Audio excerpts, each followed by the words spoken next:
कल्की धाम मंदिर का शिलान्यास हो रहा है। स्वस्ति नस्तार्क्ष्यो अरिष्टनेमिः स्वस्ति नो बृहस्पतिर्दधातु कंकणबन्धनाम् ॐ जदावदनान्दाक्षायण हिरण्य स्वाहा माधवो मां पुनातु ॐ गोविन्दाय नमः हस्तौ प्रक्षाल्यो स्वस्ति तिलकाम् हरिः ॐ स्वस्ति न इन्द्रो वृद्धशरवाः स्वस्ति नः पूषा विश्ववेदाः स्वस्ति नस्तार्क्ष्यो अरिष्टनेमिः योगश्च करणं चैव सर्वं विष्णुर्वयं जगत् सूर्यः सोमो यमः कालो महाभूतानि पञ्च च एते शुभाशुभा प्रोक्ता कर्मणो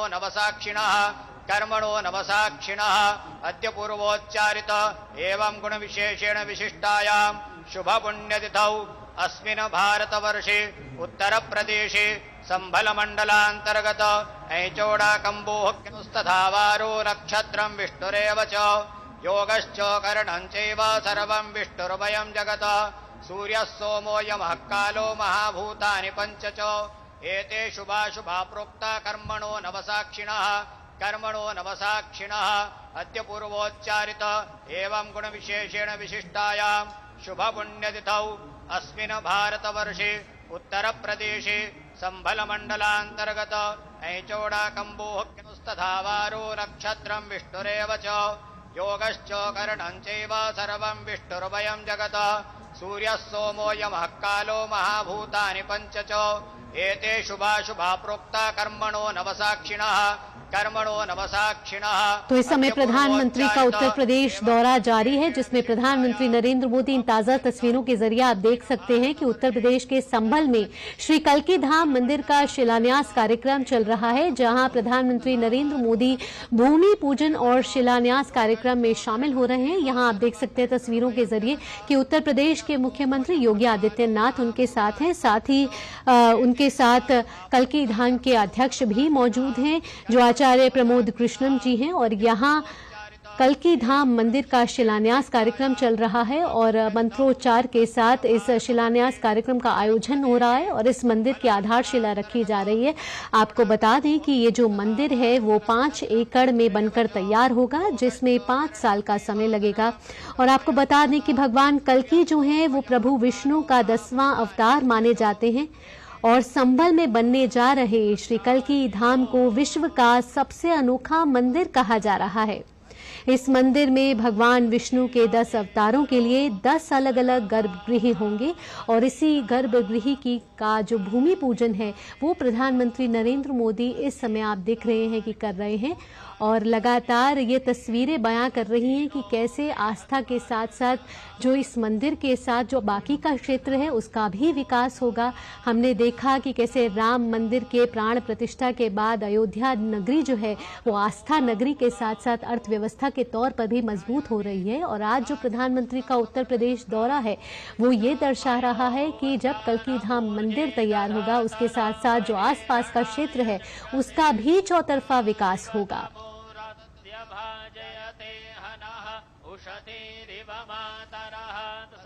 आपको बता दें कि इस कार्यक्रम में अनेक संत, धार्मिक नेता और अन्य गणमान्य लोग शामिल हैं और आचार्य प्रमोद कृष्णम जी जो हैं वो श्री कल्की धाम के अध्यक्ष हैं, जो प्रधानमंत्री नरेंद्र मोदी के साथ इस समय मौजूद हैं। लगातार मंत्रोच्चार के साथ प्रधानमंत्री नरेंद्र मोदी पूजा अर्चना में शामिल होकर श्री कल्की धाम मंदिर का आधारशिला रख रहे हैं। इस मंदिर का शिलान्यास हो रहा है और आपको बता दें कि इसके बाद प्रधानमंत्री Uttar Pradesh global investor summit 2023 के चौथे ग्राउंड ब्रेकिंग समारोह में पूरे उत्तर प्रदेश में 10 लाख करोड़ रुपए से अधिक लागत की 14,000 परियोजनाओं का शुभारंभ करेंगे।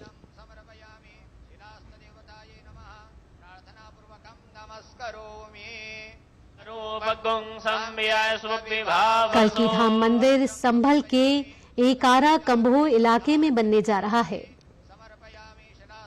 और इस मंदिर की आधारशिला आज रखी जा रही है। प्रधानमंत्री नरेंद्र मोदी उत्तर प्रदेश के संभल में मौजूद हैं, जहां श्री कल्की धाम भूमि पूजन किया जा रहा है। प्रधानमंत्री के साथ उत्तर प्रदेश के मुख्यमंत्री और साथ ही कल्की धाम के अध्यक्ष मौजूद हैं। आपको बता दें कि श्री कल्की धाम का निर्माण श्री कल्की धाम निर्माण ट्रस्ट द्वारा किया जा रहा है, जिसके अध्यक्ष हैं आचार्य प्रमोद कृष्णम जी।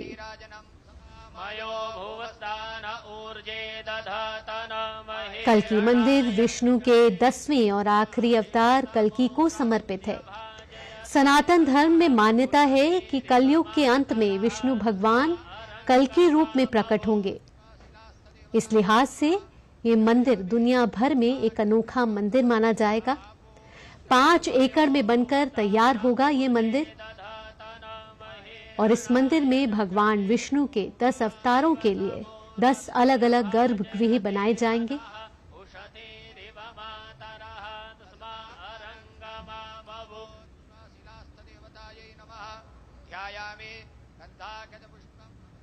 और ये भूमि पूजन के जरिए गर्भगृह में आधारशिला रखने का कार्यक्रम प्रधानमंत्री नरेंद्र मोदी के द्वारा किया गया। तस्वीरों के जरिए आप देख सकते हैं कि कल्की धाम की आधारशिला रखी जा रही है।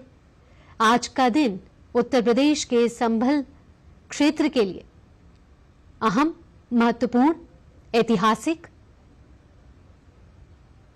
कार्यक्रम में अनेक धार्मिक नेता, संत और गणमान्य व्यक्ति शामिल हैं। आपको बता दें कि यह मंदिर 5 वर्षों में तैयार हो जाएगा और कल्की धाम परिसर जो है वो 5 एकड़ में बनकर तैयार होगा। बेहद ही ऐतिहासिक तस्वीरें आपकी टीवी स्क्रीन पर, जहां उत्तर प्रदेश के संभल क्षेत्र में प्रधानमंत्री नरेंद्र मोदी ने श्री कल्की धाम मंदिर की आधारशिला रखी। भूमि पूजन में वे शामिल हुए और यहां उनके साथ उत्तर प्रदेश के मुख्यमंत्री योगी आदित्यनाथ और श्री कल्की धाम निर्माण ट्रस्ट के अध्यक्ष आचार्य प्रमोद कृष्णम जी खुद मौजूद रहे। आपको बता दें कि आचार्य प्रमोद कृष्णम जी ने प्रधानमंत्री नरेंद्र मोदी को इस कार्यक्रम में शामिल होने का न्योता दिया था, जिसे प्रधानमंत्री ने स्वीकार किया और आज उत्तर प्रदेश के लिए एक महत्वपूर्ण दिन है। इसके बाद प्रधानमंत्री एक और महत्वपूर्ण कार्यक्रम में शामिल होंगे, जहां प्रधानमंत्री यूपी ग्लोबल इन्वेस्टर समिट 2023 के चौथे ग्राउंड ब्रेकिंग समारोह में पूरे उत्तर प्रदेश के लिए 10 लाख करोड़ रुपए से अधिक लागत की 14,000 परियोजनाओं का शुभारंभ करेंगे। और ये परियोजनाएं विनिर्माण, नवीकरणीय ऊर्जा, आईटी, आईटीईएस, खाद्य प्रसंस्करण, आवास और रियल एस्टेट, आतिथ्य और मनोरंजन, शिक्षा जैसे क्षेत्रों से संबंधित हैं। आपको बता दें कि इस कार्यक्रम में उत्तर प्रदेश में 10 लाख करोड़ रुपए से अधिक की 14,000 परियोजनाओं की शुरुआत करेंगे।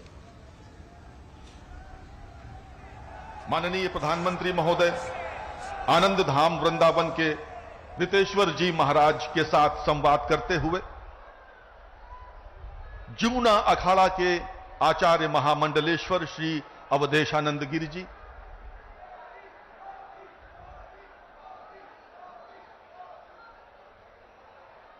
पूज्यपाद श्री कैलाशानंद गिरि जी,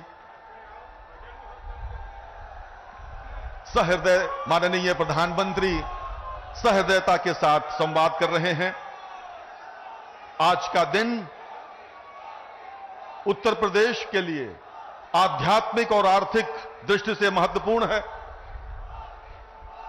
सभी का अभिवादन कर रहे हैं भारत के यशस्वी प्रधानमंत्री माननीय श्री नरेंद्र मोदी जी। संभल में सभी संतों को प्रणाम करते हुए, उपस्थित जन समुदाय का अभिवादन करते हुए, और सबसे पहले मैं अनुरोध करूंगा, माननीय प्रधानमंत्री महोदय का आगमन उत्तर प्रदेश में हुआ है।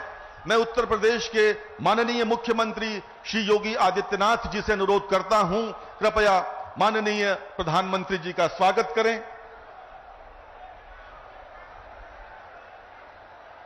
यदा यदा हि धर्मस्य ग्लानिर्भवति भारत अभ्युत्थानम् अधर्मस्य तदात्मानं सृजाम्यहम् परित्राणाय साधूनां विनाशाय च दुष्कृतां धर्म संस्थापनार्थाय संभवामि युगे युगे।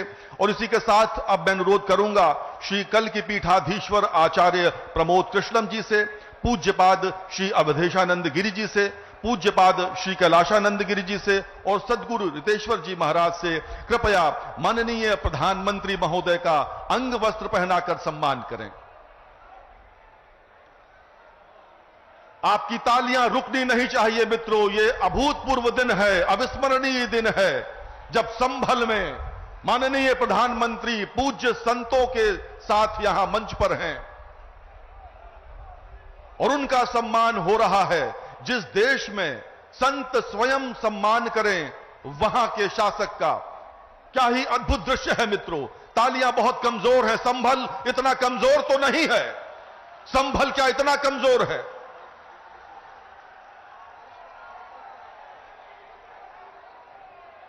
और स्मृति चिन्ह श्री कल की धाम की प्रतिकृति भेंट कर रहे हैं माननीय प्रधानमंत्री को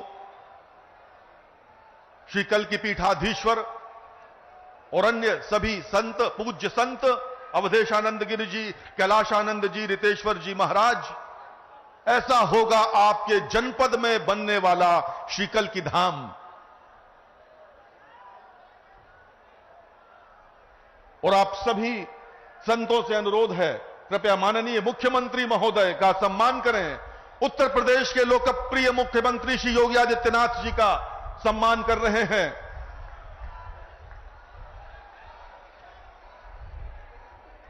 इतिहास साक्षी है, संतों ने ही हिंदुत्व को सजोया है, अपनी अस्थियों का धागा बना शास्त्र ज्ञान को पिरोया है। और अब मैं अनुरोध करूंगा श्री कल की पीठाधीश्वर आचार्य प्रमोद कृष्णम जी से कृपया स्वागत भाषण के लिए पधारें। श्री कल की पीठाधीश्वर।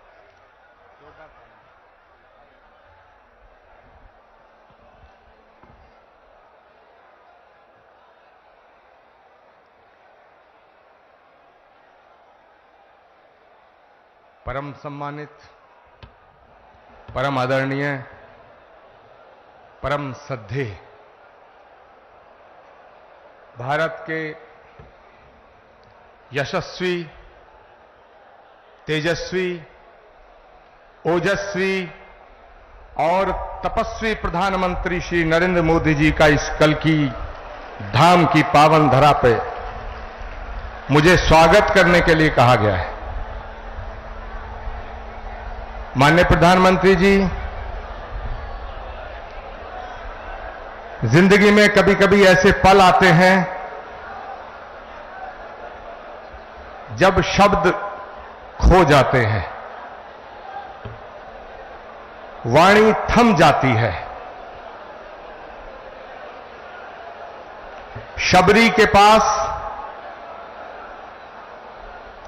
बेर थे,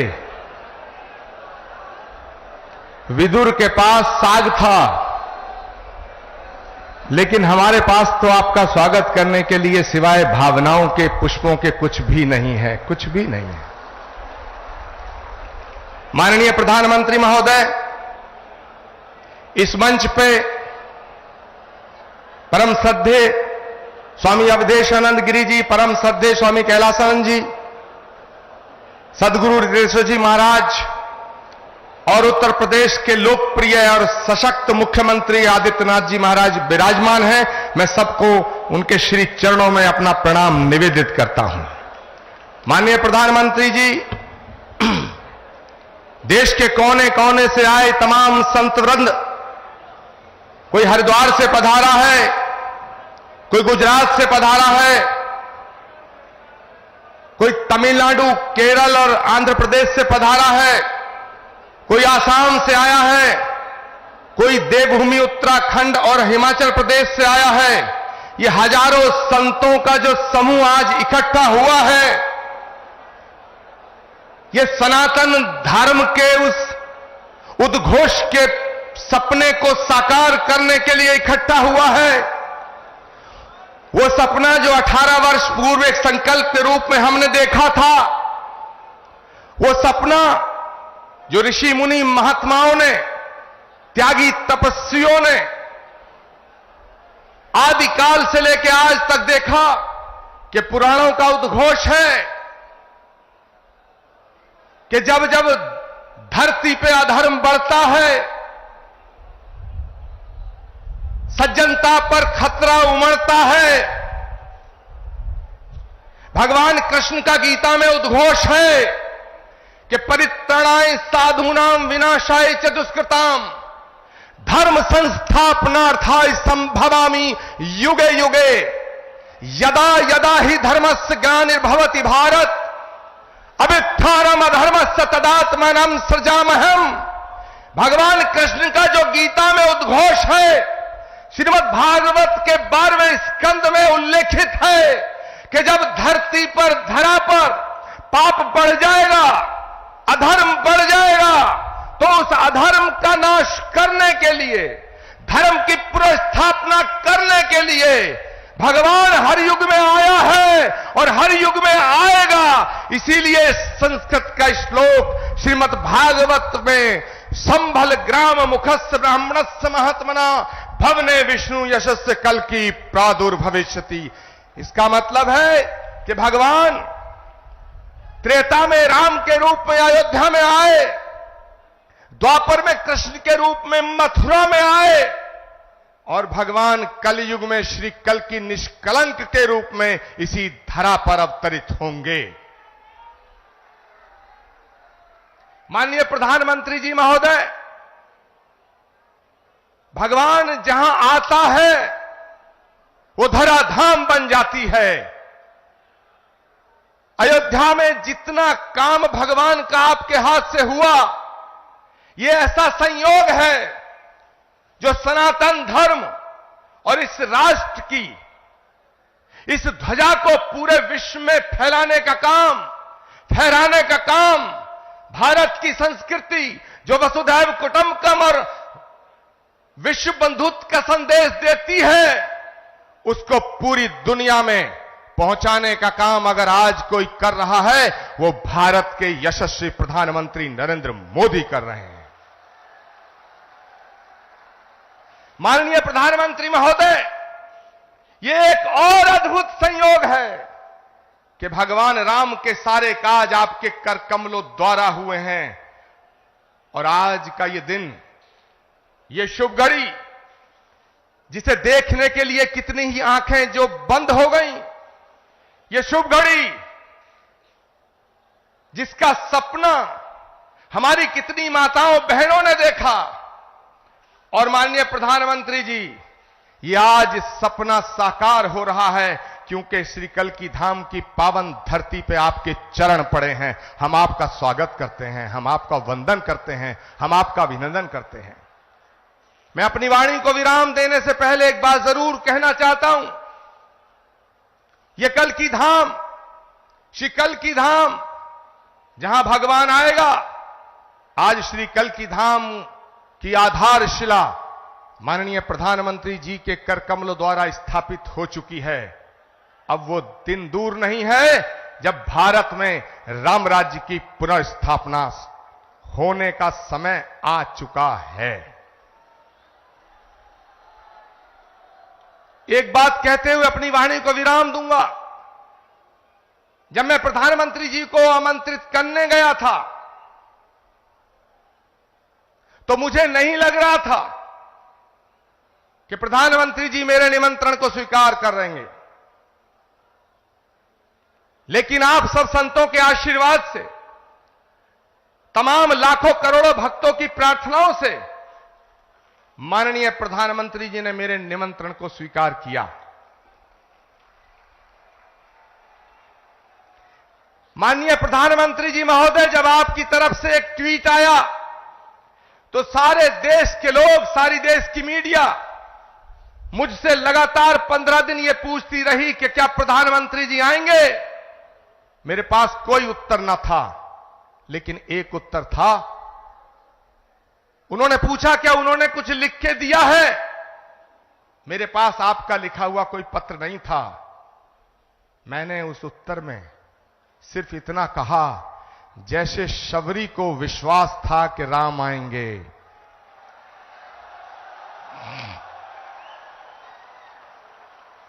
जैसे विदुर को विश्वास था कि कृष्ण आएंगे, जैसे हमारी आस्था का आधार है कि कल्कि आएंगे, वैसे ही आचार्य प्रमोद कृष्णम को यह विश्वास था कि नरेंद्र मोदी जी अपनी बात के पक्के हैं, अपना वचन निभाएंगे। माननीय प्रधानमंत्री जी महोदय, भगवान कृष्ण के ज्ञान योग, कर्म योग, भक्ति योग, अगर हम तीनों को एक साथ रख के जब हम इमेजिन करते हैं, तो भगवान कृष्ण के भक्ति योग, कर्म योग और ज्ञान योग जब तीनों एक जगह मिलते हैं तो एक तस्वीर बनती है, और वो तस्वीर भारत के प्रधानमंत्री नरेंद्र मोदी की बनती है। मैं अपनी वाणी को विराम देता हूं और मैं निवेदन करना चाहता हूं, उत्तर प्रदेश के माननीय मुख्यमंत्री गोरक्ष पीठाधीश्वर पूज्यपाद योगी आदित्यनाथ जी महाराज से कि वो माननीय प्रधानमंत्री जी का स्वागत करें। जोरदार नारा और जयकारा लगना चाहिए हाथ खड़े होकर के। अवधपुरी से कल्कि धाम, अवधपुरी से कल्कि धाम, अवधपुरी से कल्कि धाम। पूज्यपाद योगी आदित्यनाथ जी महाराज।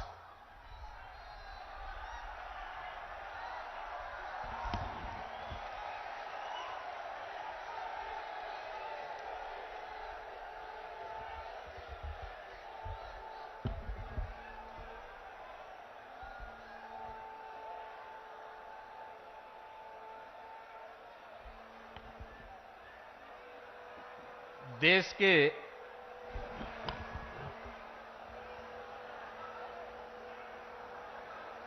यशस्वी प्रधानमंत्री और दुनिया के सबसे लोकप्रिय राजनेता आदरणीय श्री नरेंद्र मोदी जी मंच पर उपस्थित जूना अखाड़ा के आचार्य महामंडलेश्वर पूज्य स्वामी अवधेशानंद गिरी जी महाराज, पूज्य स्वामी कैलासानंद ब्रह्मचारी जी महाराज, पूज्य संतजान सदगुरु श्री रितेश्वर जी महाराज, इस संपूर्ण कार्यक्रम के आयोजक आचार्य श्री प्रमोद कृष्णम जी, देश के अलग अलग कोने से उपस्थित सभी पूज्य संतजन और आदरणीय प्रधानमंत्री जी के स्वागत के लिए, अभिनंदन के लिए संभल, अमरोहा, मुरादाबाद और आसपास के जनपदों से सभी उपस्थित बहनों और भाइयों, आज आदरणीय प्रधानमंत्री जी का भगवान विष्णु के 200वें अवतार की जो ये भावी भूमि होने जा रही है, संभल जनपद में आगमन हुआ है।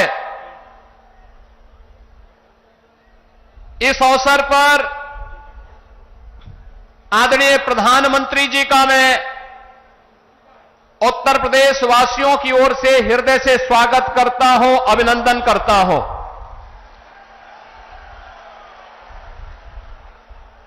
अयोध्या में 5 सदी के इंतजार को समाप्त करने के उपरांत प्रभु श्री रामलला के भव्य मंदिर को बनाने और रामलला को विराजमान करवाने के उपरांत पहली बार संयुक्त अरब अमीरात के अबू धाबी में भगवान श्री नारायण के ही भव्य मंदिर के भव्य उद्घाटन कार्यक्रम के उपरांत आदरणीय प्रधानमंत्री जी का आगमन इस संभल जनपद में हुआ है।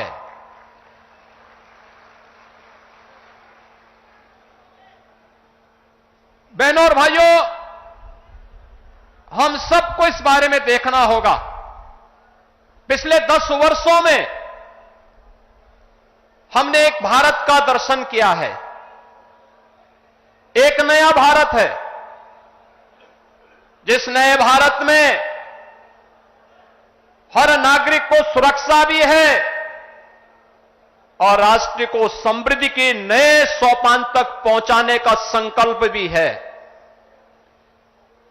जिस नए भारत में युवाओं की आजीविका की व्यवस्था भी है, तो भारत की आस्था का सम्मान भी है।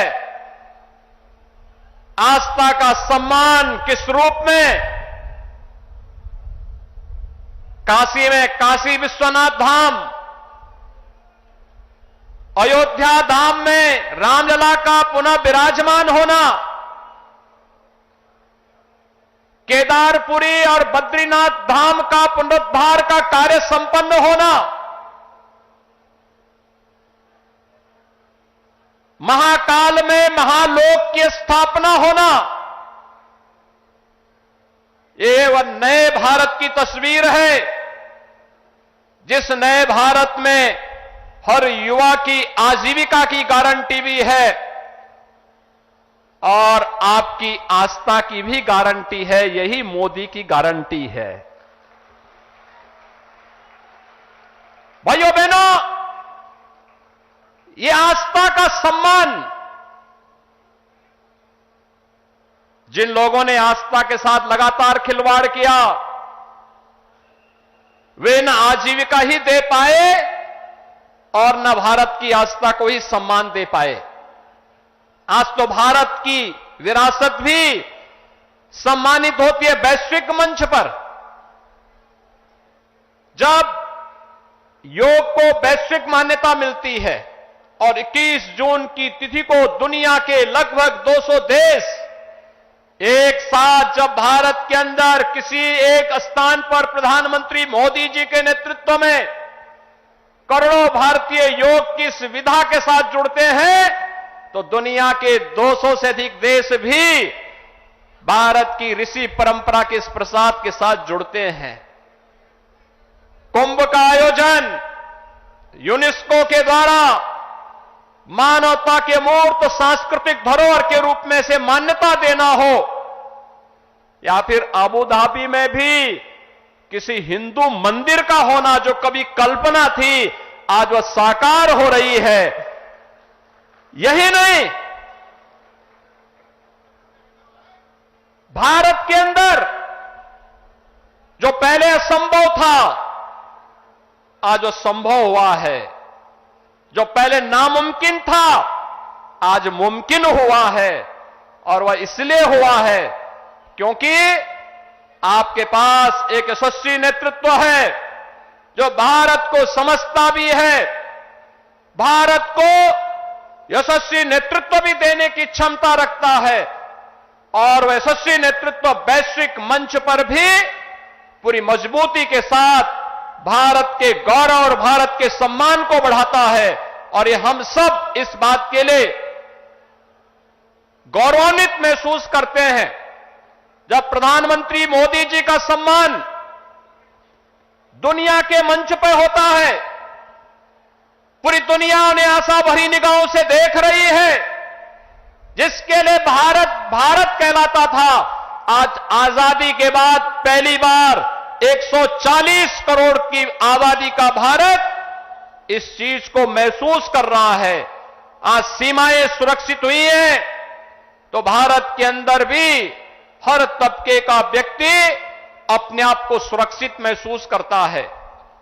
यह संबल क्षेत्र हम सब जानते हैं, यहां पर खेती किसानी के साथ ही इस पूरे क्षेत्र के विकास को लेकर के यहां की कारीगरी और हस्तशिल्प को भी प्रधानमंत्री मोदी जी ने आगे बढ़ाने का काम किया। पीएम विश्वकर्मा योजना के माध्यम से जो पहले यहां पर तकनीक नहीं थी, आज कॉमन फैसिलिटेशन सेंटर बना करके संभल जनपद के अंदर भी बटन बनाने की परंपरागत व्यवस्था को नई तकनीक के साथ जोड़ करके वन डिस्ट्रिक्ट वन प्रोडक्ट और पीएम विश्वकर्मा के माध्यम से आज वह भी वैश्विक मंच पर चीन को प्रतिस्पर्धा दे रहा है। मुरादाबाद का ब्रास का आइटम हो या अमरोहा का ढोलक, यह एक नई पहचान के साथ आगे बढ़ रहा है। ये चीजें पहले भी थी, लेकिन जिस निराशा और हताशा में थी, आज इस नए भारत में एक गरीब को मकान भी मिल रहा है तो इंफ्रास्ट्रक्चर के बड़े बड़े कार्य भी हो रहे हैं। संभल जनपद में गंगा एक्सप्रेसवे पूरी मजबूती के साथ बन रहा है और यहां पर औद्योगिक क्लस्टर भी विकसित होने जा रहा है। आने वाले समय में संभल से प्रयागराज की दूरी और 2025 में जब प्रयागराज कुंभ होगा, हमारा प्रयास होगा, उस समय डबल इंजन सरकार का प्रयास है कि उस समय प्रयागराज में गंगा एक्सप्रेसवे से पश्चिमी उत्तर प्रदेश और देश के अन्य भागों के लोग प्रयागराज पहुंचे। प्रयागराज की दूरी को न्यूनतम करने की दिशा में यह एक नया प्रयास प्रारंभ हो रहा है और गंगा एक्सप्रेसवे इसके लिए आपके लिए तैयार होने जा रही है। यह जो कुछ भी हो पा रहा है, चाहे वह अच्छा इंफ्रास्ट्रक्चर का हो, चाहे वह मुरादाबाद का बहुत शीघ्र प्रारंभ होने वाला एयरपोर्ट का हो, चाहे वह हस्तशिल्पी और कारीगरों के सम्मान का हो, चाहे वह नौजवानों के रोजगार का हो और चाहे किसानों के आमदनी को कई गुना बढ़ा करके उनके जीवन में परिवर्तन करने का हो। ये सभी कार्य ये नए भारत की एक नई पहचान बन रहे हैं और ये संभव हुआ है आदरणीय प्रधानमंत्री जी के यशस्वी नेतृत्व के कारण।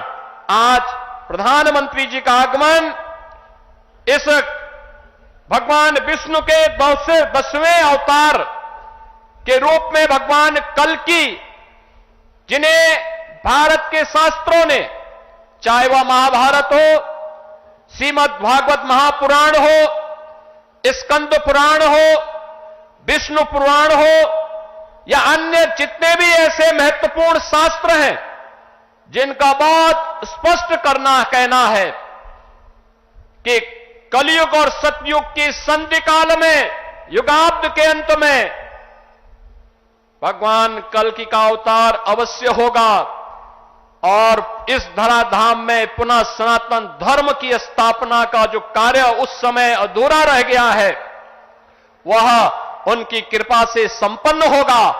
तो ये मान करके चलिए कि अयोध्या धाम में रामलला के विराजमान होने के बाद प्रधानमंत्री जी ने जो शुरुआत की है, यह वहां से उसकी शुरुआत है और यह होकर के रहेगा। आज आदरणीय प्रधानमंत्री जी शिला रखने के लिए स्वयं इस कल्कि धाम के इस आयोजन में यहां पर उपस्थित हुए हैं। मैं आप सभी श्रद्धालुजनों से, प्रदेशवासियों की ओर से आदरणीय प्रधानमंत्री जी का संभल जनपद की इस धरती पर हृदय से स्वागत करता हूं, अभिनंदन करता हूं। धन्यवाद। जय जय श्री राम।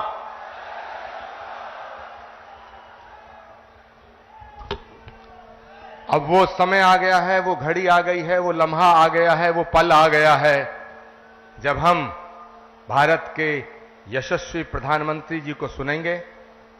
और हम लाखों की संख्या में यहाँ इकट्ठे हैं, लेकिन पूरी दुनिया के करोड़ों लोग जो सनातन के प्रेमी हैं, जो भारत के प्रेमी हैं, वो सब सुनना चाहते हैं कि भारत के प्रधानमंत्री जी श्री कल्की धाम की पावन धरती से आज क्या बोलेंगे। मैं आप सबसे हाथ जोड़ के निवेदन करना चाहता हूं, सभी संत वृंदों से, तमाम जनता से, सभी भक्तों से, सारे लोगों से, कि एक बार खड़े होकर के भारत के यशस्वी प्रधानमंत्री जी का स्वागत करें।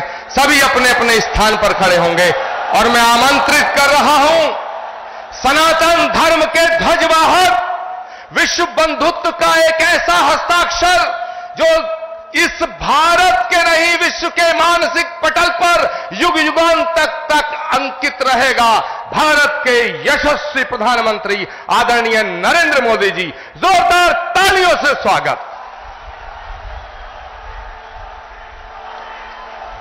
तालियां बजती रहे, जोरदार तालियों से स्वागत, अभिनंदन, वंदन, नमन।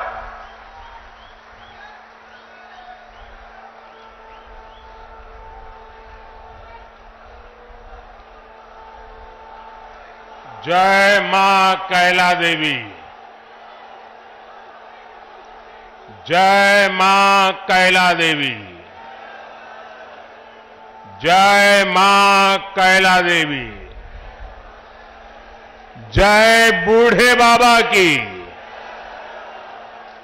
जय बूढ़े बाबा की, भारत माता की, भारत माता की। सभी संतों से प्रार्थना है कि अपना स्थान लीजिए।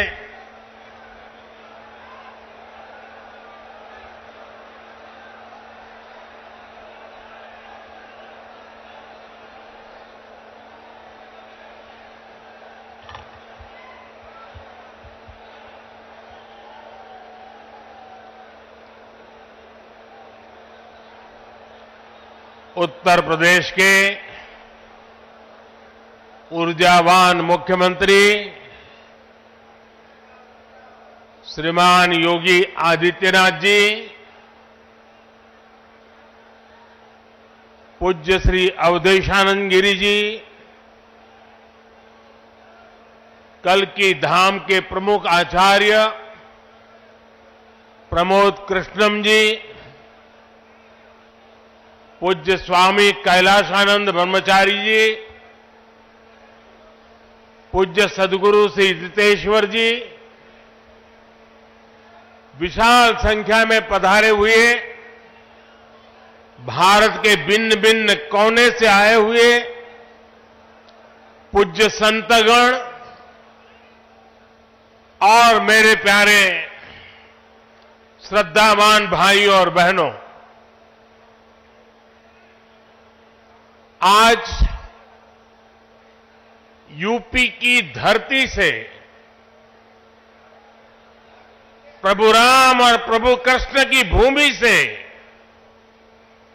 भक्ति, भाव और आध्यात्म की एक और धारा प्रवाहित होने को लालायित है। आज पूज्य संतों की साधना और जनमानस की भावना से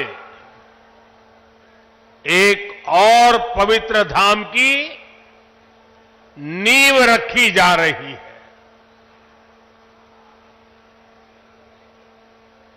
अभी आप संतों आचार्यों की उपस्थिति में मुझे भव्य कल्की धाम के शिलान्यास का सौभाग्य मिला है। मुझे विश्वास है कि कल्की धाम भारतीय आस्था के एक और विराट केंद्र के रूप में उभर कर सामने आएगा। मैं सभी देशवासियों को और विश्व के सभी श्रद्धालुओं को शुभकामनाएं देता हूं। अभी आचार्य जी कह रहे थे कि 18 साल की प्रतीक्षा के बाद आज ये अवसर आया है। वैसे भी आचार्य जी कई ऐसे अच्छे काम हैं जो कुछ लोग मेरे लिए ही छोड़ करके चले गए हैं।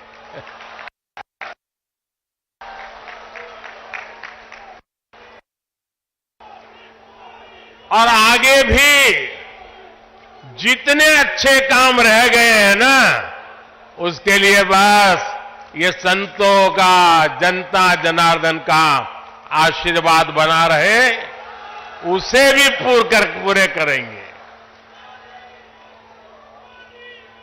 साथियों, आज छत्रपति शिवाजी महाराज की जन्म जयंती भी है। ये दिन इसलिए और पवित्र हो जाता है और ज्यादा प्रेरणादायक हो जाता है। आज हम देश में जो सांस्कृतिक पुनरोदय देख रहे हैं, आज अपनी पहचान पर गर्व और उसकी स्थापना का जो आत्मविश्वास दिख रहा है, वो प्रेरणा हमें छत्रपति शिवाजी महाराज से ही मिलती है। मैं इस अवसर पर छत्रपति शिवाजी महाराज के चरणों में श्रद्धापूर्वक नमन करता हूं, उन्हें श्रद्धांजलि अर्पित करता हूं। साथियों, पिछले दिनों जब प्रमोद कृष्णम जी मुझे निमंत्रण देने के लिए आए थे, जो बातें उन्होंने बताई, उसके आधार पर मैं कह रहा हूं कि आज जितना आनंद उनको हो रहा है, उससे अनेक गुना आनंद उनकी पूज्य माता जी की आत्मा जहां भी होगी, उनको होता होगा।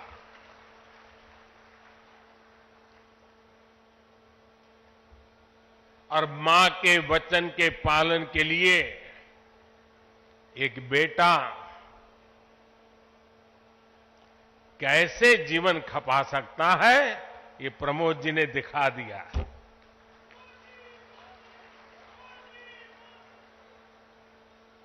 प्रमोद कृष्णम जी बता रहे थे कि कई एकड़ में फैला ये विशाल धाम कई मायनों में विशिष्ट होने वाला है। एक ऐसा मंदिर होगा, जैसा मुझे उन्होंने पूरा समझाया अभी, जिसमें 10 गर्भगृह होंगे और भगवान के सभी 10 अवतारों को विराजमान किया जाएगा। 10 अवतारों के माध्यम से हमारे शास्त्रों ने केवल मनुष्य ही नहीं, बल्कि अलग अलग स्वरूपों में ईश्वरीय अवतार को प्रस्तुत किया गया है। यानी हमने हर जीवन में ईश्वर की ही चेतना के दर्शन किए हैं। हमने ईश्वर के स्वरूप को सिंह में भी देखा, वराह में भी देखा और कच्छप में भी देखा। इन सभी स्वरूपों की एक साथ स्थापना हमारी मान्यताओं की व्यापक छवि प्रस्तुत करेगी। ये ईश्वर की कृपा है कि उन्होंने इस पवित्र यज्ञ में मुझे माध्यम बनाया है, इस शिलान्यास का अवसर दिया है। और अभी जब वो स्वागत प्रवचन कर रहे थे, तब उन्होंने कहा कि हर किसी के पास कुछ न कुछ देने को होता है, मेरे पास कुछ नहीं है, मैं सिर्फ भावना व्यक्त कर सकता हूं। प्रमोद जी, अच्छा हुआ कुछ दिया नहीं, वरना जमाना ऐसा बदल गया है कि अगर आज के युग में सुदामा श्री कृष्ण को एक पोटली में चावल देते, वीडियो निकल आती, सुप्रीम कोर्ट में पीआई हो जाती और जजमेंट आता कि भगवान कृष्ण को भ्रष्टाचार में कुछ दिया गया और भगवान कृष्ण भ्रष्टाचार कर रहे थे। इस व्यक्त में हम जुगर रहे और इससे अच्छा है कि आपने भावना प्रकट की और कुछ दिया नहीं।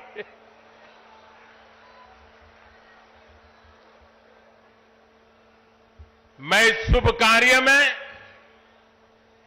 अपना मार्गदर्शन देने के लिए पधारे सभी संतों को भी नमन करता हूं। मैं आचार्य प्रमोद कृष्णम जी को भी बधाई देता हूं। साथियों, आज संभल में हम जिस अवसर के साक्षी बन रहे हैं, ये भारत के सांस्कृतिक नवजागरण का एक और अद्भुत क्षण है। अभी पिछले महीने ही 22 जनवरी को देश ने अयोध्या में 500 साल के इंतजार को पूरा होते देखा है। राम लला के विराजमान होने का वो अलौकिक अनुभव, वो दिव्य अनुभूति अब भी हमें भावुक कर जाती है। इसी बीच हम देश से सैकड़ों किलोमीटर दूर अरब की धरती पर अबू धाबी में पहले विराट मंदिर के लोकार्पण के साक्षी भी बने हैं। पहले जो कल्पना से भी परे था, अब वो हकीकत बन चुका है। और अब हम यहां संभल में भव्य कल्कि धाम के शिलान्यास के गवाह बन रहे हैं। भाई और बहनों, एक के बाद एक ऐसे आध्यात्मिक अनुभव, सांस्कृतिक गौरव के ये पल हमारी पीढ़ी के जीवन काल में इसका आना, इससे बड़ा सौभाग्य क्या हो सकता है। इसी कालखंड में हमने विश्वनाथ धाम के वैभव को काशी की धरती पर देखा है, निखरता हुआ देखा है। इसी कालखंड में हम काशी का कायाकल्प होते देख रहे हैं। इसी दौर में महाकाल के महालोक की महिमा हमने देखी है। हमने सोमनाथ का विकास देखा है, केदार घाटी का पुनर्निर्माण देखा है। हम विकास भी, विरासत भी, इस मंत्र को आत्मसात करते हुए चल रहे हैं। आज एक और हमारे तीर्थों का विकास हो रहा है, तो दूसरी ओर शहरों में हाई टेक इंफ्रास्ट्रक्चर भी तैयार हो रहा है। आज अगर मंदिर बन रहे हैं, तो देश भर में नए मेडिकल कॉलेज भी बन रहे हैं। आज विदेशों से हमारी प्राचीन मूर्तियां भी वापस लाई जा रही है और रिकॉर्ड संख्या में विदेशी निवेश भी आ रहा है। ये परिवर्तन प्रमाण है साथियों, और प्रमाण इस बात का है समय का चक्र घूम चुका है। एक नया दौर आज हमारे दरवाजे पर दस्तक दे रहा है। ये समय है हम उस आगमन का दिल खोलकर स्वागत करें। इसलिए मैंने लाल किले से देश को विश्वास दिलाया था, यही समय है, सही समय है। साथियों, जिस दिन अयोध्या में राम मंदिर की प्राण प्रतिष्ठा हुई थी, तब मैंने एक और बात कही थी, 22 जनवरी से अब नए काल चक्र की शुरुआत हो चुकी है। प्रभु श्री राम ने जब शासन किया तो उसका प्रभाव हजारों वर्ष तक रहा।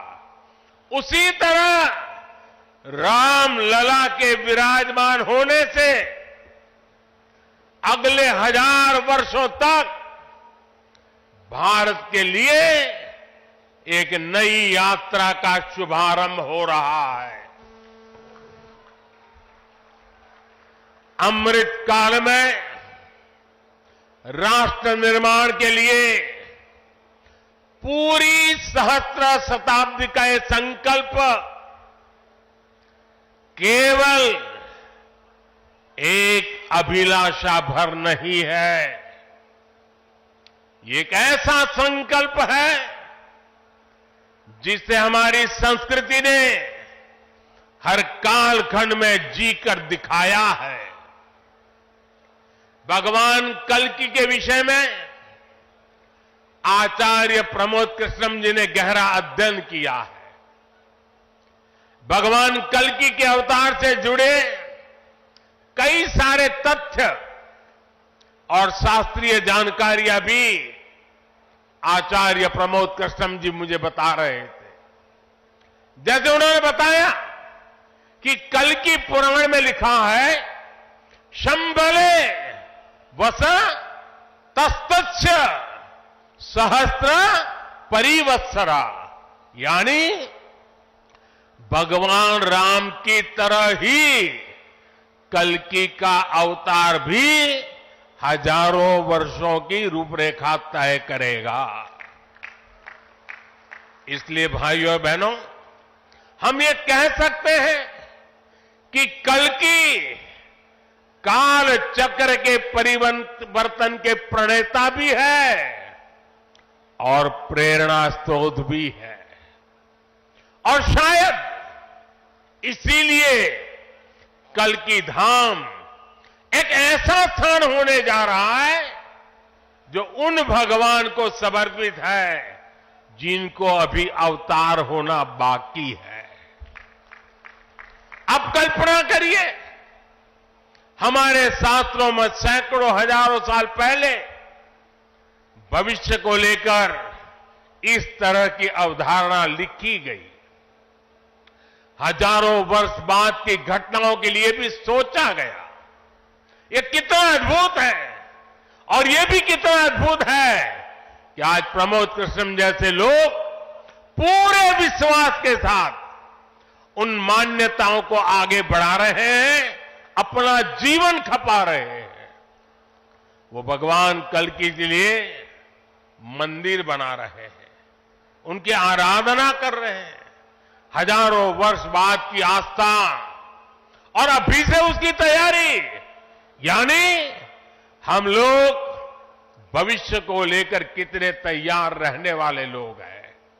इसके लिए तो प्रमोद कृष्णम जी वाकई सराहना के पात्र है। मैं तो प्रमोद कृष्णम जी को एक राजनीतिक व्यक्ति के रूप में दूर से जानता था, मेरा परिचय नहीं था। लेकिन अभी जब कुछ दिन पहले मेरी उनसे पहली मुलाकात हुई तो यह भी पता चला कि वो ऐसे धार्मिक आध्यात्मिक कार्यों में कितनी मेहनत से लगे रहते हैं। कल की मंदिर के लिए इन्हें पिछली सरकारों से लंबी लड़ाई लड़नी पड़ी, कोर्ट के चक्कर भी लगाने पड़े। वो मुझे बता रहे थे कि एक समय उन्हें कहा जा रहा था कि मंदिर बनाने से शांति व्यवस्था बिगड़ जाएगी। आज हमारी सरकार में प्रमोद कृष्णम जी निश्चिंत होकर इस काम को शुरू कर पाए हैं। मुझे भरोसा है कि मंदिर इस बात का प्रमाण होगी कि हम बेहतर भविष्य को लेकर कितने सकारात्मक रहने वाले लोग हैं। साथियों, भारत पराभव से भी विजय को खींच करके लाने वाला राष्ट्र है।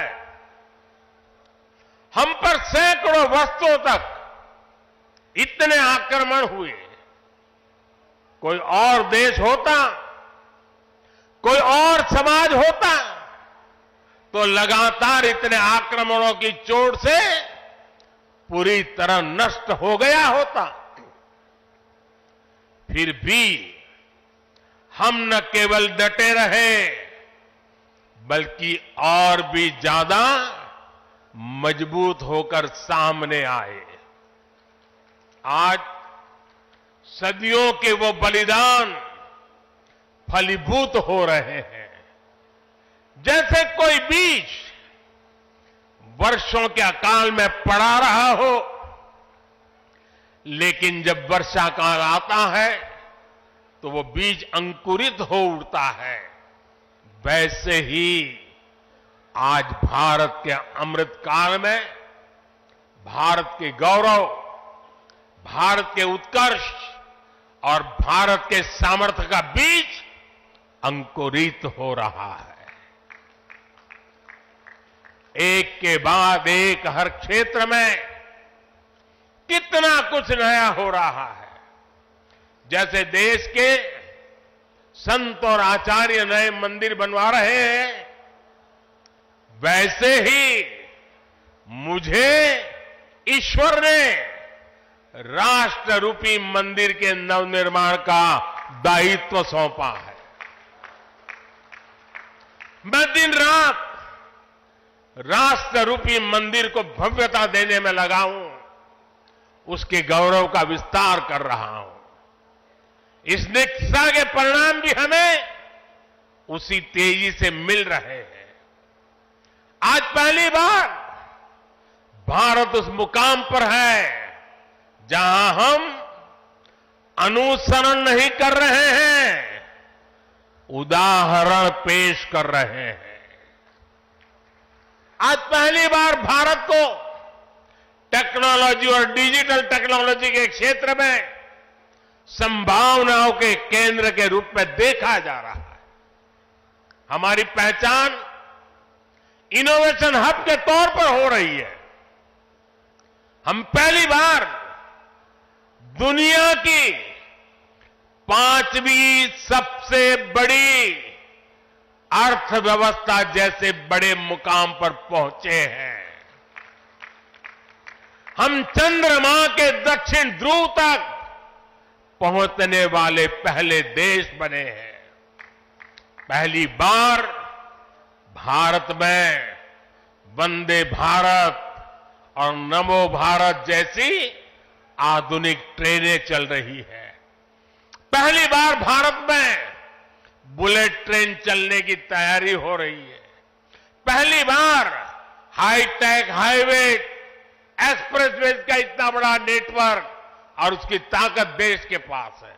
पहली बार भारत का नागरिक, चाहे वो दुनिया के किसी भी देश में हो, अपने आप को इतना गौरवान्वित महसूस करता है।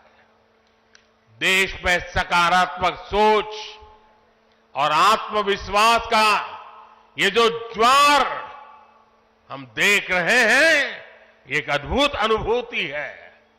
इसलिए आज हमारी शक्ति भी अनंत है और हमारे लिए संभावनाएं भी अपार है। साथियों, राष्ट्र को सफल होने के लिए ऊर्जा सामूहिकता से मिलती है। हमारे वेद कहते हैं, सहस्त्र शीर्षा पुरुष, सहस्त्र शीर्षा पुरुष, सहस्त्राक्ष सहस्त्रपाद, अर्थात निर्माण के लिए हजारों, लाखों, करोड़ों हाथ है। गतिमान होने के लिए हजारों, लाखों, करोड़ों पैर है। आज हमें भारत में उसी विराट चेतना के दर्शन हो रहे हैं। सबका साथ, सबका विकास, सबका विश्वास और सबका प्रयास, इस भावना से हर देशवासी एक भाव से, एक संकल्प से राष्ट्र के लिए काम कर रहा है। आप पिछले 10 वर्षों में कार्यों के विस्तार को देखिए। 4 करोड़ से ज्यादा लोगों को प्रधानमंत्री आवास योजना के तहत पक्के घर, 11 करोड़ परिवारों को शौचालय यानी इज्जत घर, 2.5 करोड़ परिवारों को घर में बिजली, 10 करोड़ से अधिक परिवारों को पानी के लिए कनेक्शन, 80 करोड़ लोगों को मुफ्त राशन, 10 करोड़ महिलाओं को कम कीमत पर गैस सिलेंडर, 50 करोड़ लोगों को स्वस्थ जीवन के लिए आयुष्मान कार्ड, करीब 10 करोड़ किसानों को किसान सम्मान निधि। कोरोना काल में हर देशवासी को मुफ्त वैक्सीन, स्वच्छ भारत जैसा बड़ा अभियान, आज पूरी दुनिया में भारत के इन कामों की चर्चा हो रही है। इस स्केल पर काम इसलिए हो सके क्योंकि सरकार के इन प्रयासों से देशवासियों का सामर्थ्य जुड़ गया। आज लोग सरकार की योजनाओं का लाभ दिलाने के लिए गरीबों की मदद कर रहे हैं। लोग 100% सैचुरेशन के अभियान में हिस्सा बन रहे हैं। गरीब की सेवा का ये भाव समाज को नर में नारायण की प्रेरणा देने वाले हमारे आध्यात्मिक मूल्यों से मिली है। इसलिए देश ने विकसित भारत का निर्माण और अपनी विरासत पर गर्व के 5 प्राणों का आह्वान किया है। साथियों, भारत जब भी बड़े संकल्प लेता है, उसके मार्गदर्शन के लिए ईश्वरीय चेतना किसी न किसी रूप में हमारे बीच जरूर आती है। इसलिए गीता में भगवान श्री कृष्ण ने कहा, संभवामि युगे युगे, इतना बड़ा आश्वासन दे दिया है। लेकिन इस वचन के साथ ही तो हमें ये आदेश भी देते हैं कि कर्मण्येवाधिकारस्ते मा फलेषु कदाचन, अर्थात हमें फल की चिंता के बिना कर्तव्य भाव से कर्म करना है। भगवान का ये वचन, उनका ये निर्देश आज 140 करोड़ देशवासियों के लिए जीवन मंत्र की तरह है। अगले 25 वर्षों के इस कर्तव्य काल में हमें परिश्रम की पराकाष्ठा करनी है। हमें निस्वार्थ भाव से देश सेवा को सामने रखकर काम करना है। हमारे हर प्रयास में, हमारे हर काम से राष्ट्र को क्या लाभ होगा, ये प्रश्न हमारे मन में सबसे पहले आना चाहिए। यही प्रश्न राष्ट्र की सामूहिक चुनौतियों के समाधान पेश करेगा। मुझे विश्वास है कि भगवान कल्कि के आशीर्वाद से संकल्पों की हमारी ये यात्रा समय से पहले सिद्धि तक पहुंचेगी। हम सशक्त और समर्थ भारत के सपने को 100% पूरा होता देखेंगे। इसी की कामना के साथ आप सभी का मैं बहुत बहुत धन्यवाद करता हूं और इस भव्य आयोजन के लिए और इतनी बड़ी तादाद में संतों के आशीर्वाद प्राप्त करने के लिए मैं हृदय से प्रणाम करते हुए अपनी वाणी को विराम देता हूं। मेरे साथ बोले भारत माता की, भारत माता की, भारत माता की।